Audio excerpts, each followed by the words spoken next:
بسم اللہ الرحمن الرحیم۔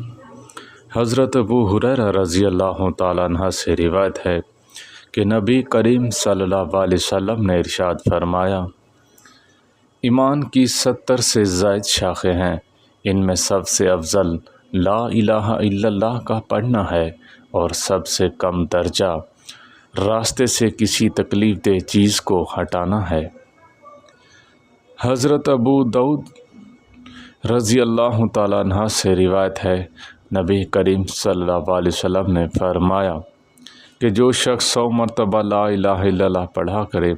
اللہ تعالیٰ قیامت کے دن اس کو ایسا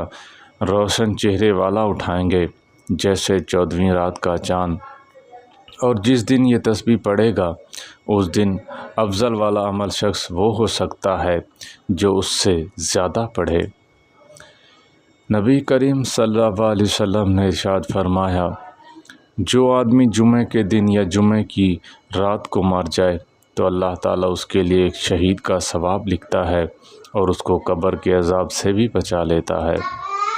حضرت انس رضی اللہ تعالیٰ عنہ سے روایت ہے، نبی کریم صلی اللہ علیہ وسلم نے فرمایا، بچوں اور عورتوں پر سب لوگوں سے بڑھ کر مہربان تھے۔ بہقی نے شعب الایمان میں روایت کیا ہے، جس نے عاشوراء کے دن اپنے اہل و عیال پر فراغی کی تو اللہ تعالیٰ سارا سال اس پر فراغی فرمائے گا۔ حضور نبی کریم صلی اللہ علیہ وسلم نے فرمایا،